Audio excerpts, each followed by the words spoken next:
Okay, listen. We came, we saw, and I guess we conquered. I guess.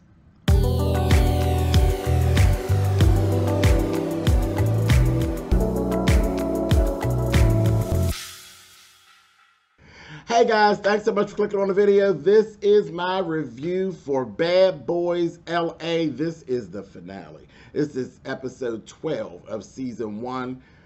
Child, this is it. This is where they took everything and they wrapped it into a nice little neat bow. And like I said, we came, we seen, and I guess we conquered. Um, it feels like truly. Now, honestly, I'm not going to say I didn't enjoy the show. It was cool. It was cool. You definitely evoked emotion from my direction. You know, it was an up and down. It was a roller coaster ride. There was things that really got on my nerves, and there were things that were like, okay, that's cool. And there was, you know, I mean, all the elements of reality TV. So on that, there's no read. There's no read. Y'all gave all the elements of reality TV. So, hey, kudos. But now here's the thing. I felt like it feels like a Tyler Perry production. It's one of them situations where we did a whole season and it was done over one weekend. During the weekend, it was a funeral, a birthday party, and a wedding and a family reunion, all in a 3-day span. That's how the show felt for me. And basically, when we get to the end of it, we kept, because I've asked several times as we've been doing this, what are we doing? What is the goal? What are we actually working towards? The video. I never thought for one moment that really the whole show was really focusing on just literally making this song and making this video. And I'm going to say this now, because I said I was going to say this at the end of this review, but no, I'm going to go on and say it now. Being as though we didn't reach that the whole show was really wrapped around making a video and making this song. That's a bad boy. Yeah, that's bad. Listen, the final product, because after the show was over, they showed the actual video itself. The final product is this. Milan Christopher starring the cast of Bad Boys LA and his brand new song, That's a Bad Boy. I said it. That's it. That's all. Ain't got no more. That's how I feel about it. And that's it. That's that. Period. Now, that's why I have my comment section. Y'all go on in the comment section to tell me what you think, whether you agree or you don't agree. But when I watched that video in its entirety, it felt like Milan Christopher presents his new single with the cast of Bad Boy to back him up. But anyway, let's go on. And who knew that Winnie was going to interview everybody? Like, did y'all thought we didn't catch that? That Winnie literally just did exit interviews for everybody? I said, why does it feel like they're leaving a job? They're all these exit interviews with Winnie, where Winnie's supposed to be actually going over with them. Winnie was supposed to be doing a consultation with them about what they're trying to portray on the video, because each one has their own personal style and all of that. That ain't what Winnie was doing. Winnie was doing exit interviews for the damn show. I'm like, I think it would have been cuter for y'all to actually bring somebody in and actually do that. Actually do the exit interview. See here, I'm ready to throw out an idea and I'm going to be wanting to check. You listening to Zeus Network?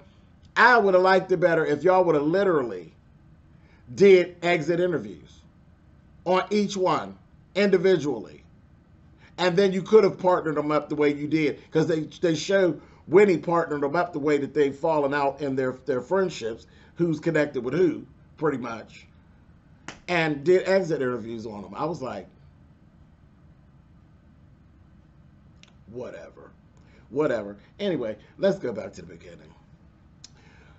It was Curtis and Moolah and Winnie, okay? That was the first.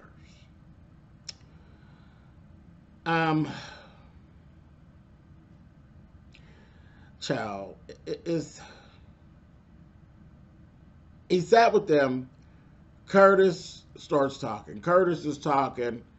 I mean, they were in their roles. I gave them nicknames at the beginning of the show, and they stayed true to them the whole time. Moolah is the man of the house, and Curtis is the first lady. I said that on episode 1, and I ain't breaking back from it. That's who they are. Curtis was in there just like the first lady, dealing with the stylist, telling him what him and the man of the house would like to look like. And then he says, okay. And then Moolah goes, he's like, we're this, we're that, we're the blah, blah, blah, all that stuff. Then Moolah goes, well, yeah, we want to look like New York and this, that thing, and all that, and on and on and on, and on and on and on. And then Curtis chimed in and said, yeah, okay, that's what you want? That's what we want? Oh, yeah, that's what we want. Curtis, we don't know what you want. We know that you did the opening chit chat with Winnie, like a first lady and the man of the house. You did the opening chit chat with the other person exuding feminine energy, and then after that, the husband or whoever he is gets to talk, and he talked, and then you agree with what he said. This is why I call y'all the man of the house and the first lady. Where's the lie? So basically, what we got is, out of this whole thing, we still don't know who Curtis is actually, other than Curtis is Moolah's shadow. Anyway, moving on. Moolah don't come back, you ain't got no reason to come back. Moving on. Next was Anthony and Relly sitting down there, child, and where I was just laughing, child, at Winnie saying that Anthony, he saw growth in Anthony. I'm like, okay. He was going to make up with William because him and William, neither one ain't really about that life. But instead, William got gaslighted and juiced up and decided to try to fight, and he pushed William in the pool. What growth did you see again, Winnie? I don't know. If it wasn't on his hip line, I don't know what growth you saw. I don't. I never thought that Anthony was about that life at all. The whole first little pushing match between him and Milan, that wasn't nothing but for camera time. That's all. So I don't know where you're talking about you see all this growth. But okay, sweets, whatever you say. Relly, just boy crazy, child. Boy crazy over there flirting with Winnie's assistant, Isaiah. Listen, in every scene of this, we saw Relly flirting with different boys. Relly is boy crazy. I said, girl. Relly's having himself a good time. Ain't nothing wrong with that. You young, and this is when you're supposed to do it. Do your shit, honey. Just having himself a good old time. So that was that. Then when he sits with Carry On and Dylan. And baby, now some of this stuff makes sense. Carry On, child. Carry On said something, but it really wasn't nothing. I couldn't even repeat to you what the hell Carry On was talking about. He was still in that realm of, they beat my ass, but I'm not going to say they beat my ass. It's all part of the game. See, because I'm working you with the game. We still don't know what game it is that we're playing. He's talking about we playing games. For some reason, in Carry On's mind, we sitting at Parker Brothers, and everybody else's mind, we at McDonald's. I don't know what goddamn game Carry On is talking about, but all I know is he was still over there looking crazy, and his eyes was dancing in his head. I said, all right, it's all right, Carry On, baby. You look cute. When they dressed you up, you look cute, honey. Go on about your business, child. But Dylan, I've been asking, why is she here, Ike? Why is she here? That baby was homeless. He said when he came there, he was homeless. So, Natalie Nunn, I got a question. I'm going to say kudos to you for giving Dylan the job. But Who did you actually steal the job from? Because I know there was somebody that had talent that didn't get the job and Dylan got it. Because Dylan ain't distributed no talent at all. And now it makes sense that why he stayed and, you know, risk being beat to death, because that baby ain't had nowhere to go. He had nowhere to go. He had no storyline. So he basically took one on the chin. Not when you say a bitch that took one for the team, he took one for his team. He took two, actually, for his team, and stayed there scared out of his mind because the bitch ain't had nowhere else to go. And kudos to Natalie Nunn for pulling him off the street. So look, I'm done fussing about Dylan. I'm done fussing about Dylan. But that was nice of Natalie and Zeus to look out for him, because bad boys, they're all supposed to be striving towards something. He wasn't even forthcoming with what his strive. His strive should be to be trying to get a place, get some programs or something to help him out. They didn't tell his real story, which I think they might should have told his real story. It might have been more interesting, because all this time we've been wondering what the hell is he doing here. Poor baby ain't had nowhere else to go. Anyway, moving on. Child Natalie Nunn, you are a complex creature. Yes, you are. Moving on. When he sat with Milan and Rio. And did you see how the energy just switched? The energy just switched. It just switched. They come in, and when he told me, oh, you two are the only ones that I would let do all this, because they come in there picking and talking about what they wanted. And there's this part picked, and this part is... Again, we see, y'all can say it wasn't a Milan show if you want to, but nobody can really argue with him with that. I mean, yes, is he aggravating, screaming, and beating on his chest that he's the showstopper? But again, what lies told? Winnie is his actual stylist. He's the first one to put Winnie on, like he put Winnie onto the show. So again, the Milan show, the Milan Christopher show. Rio's here because of Milan, the Milan Christopher show. Child, yes, people get mad when they hear him say it, but the truth is the truth is the truth. Did he do things that got on our nerves? Yep. Did he do things I didn't care for? Yep. Did he really pinch my nerves at times? Yep. But listen, I was watching the Milan Christopher show. So whatever Milan Christopher has to offer is what we got to watch, right? And you still ended up being, you're a beautiful creature. I ain't going to take that away from you. You look beautiful throughout the whole thing. Yes, you did. You look good. But you taxed my nerves a couple times, sweetheart. But ain't no difference. I still like Milan. He cool. But this was the Milan Christopher show, and you showed your ass. You told us a whole lot about you, and I want you to stop talking about fighting people, because that is not your ministry. Your hideness, because you were hiding from Jonathan. Child, they threw that old shade at Jonathan, honey, gave Jonathan that Mariah Carey tea, honey, when Winnie said something about Jonathan. Who? I said, oh. I said, okay. Now, Milan, you was really cheesing it up for the camera. So, I want to get a bad boy tattoo, because we're all like brothers. Now, see, you need slapped in your mouth about that line, because you've been fussing and cussing and talking about how much you can't stand none of these people since you left after that set. So you need to stop. Now, you really was doing it for the gram there. Now, you need to knock it off, honey. Moving on. Child, Relly went back to hype up the dancers and talk with the dancers and flirt with some more. And then here comes Curtis with him. Curtis in that old thirsty act about the girls. You know, it really...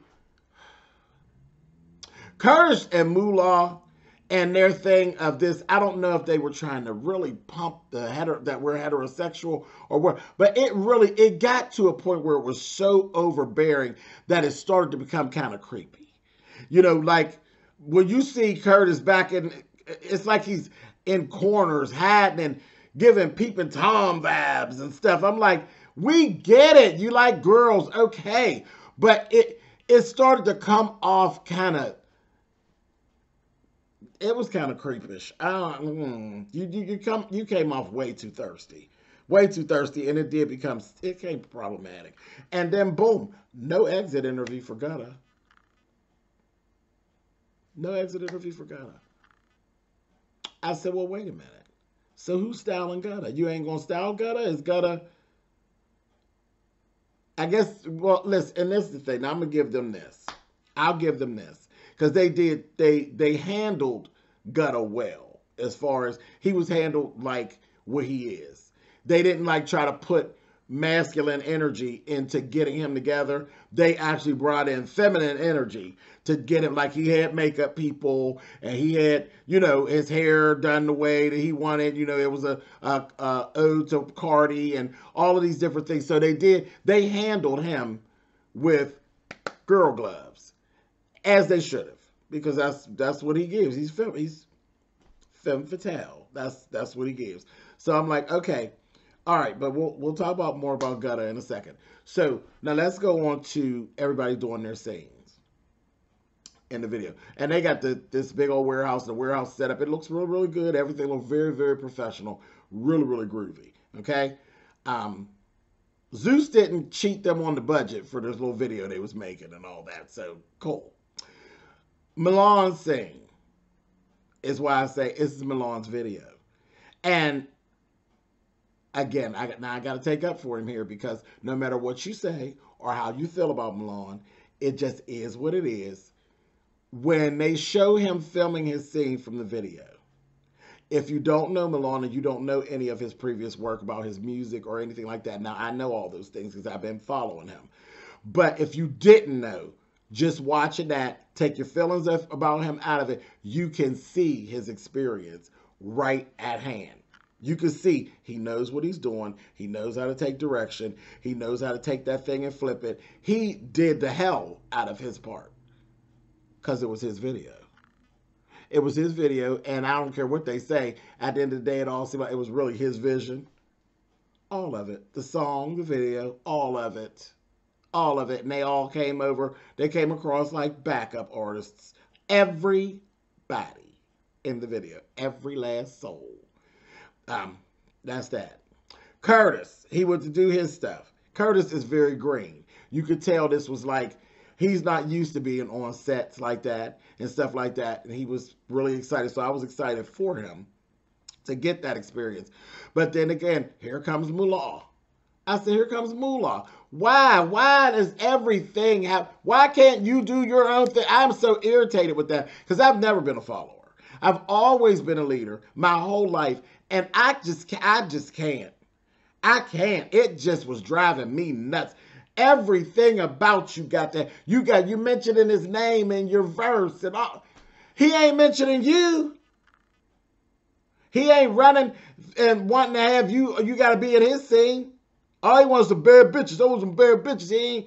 He didn't push the thing to have to want you in his scene, but he dumped his ass over there in your scene though, didn't he? Ridiculous. And then it was like, oh God, it was just too much.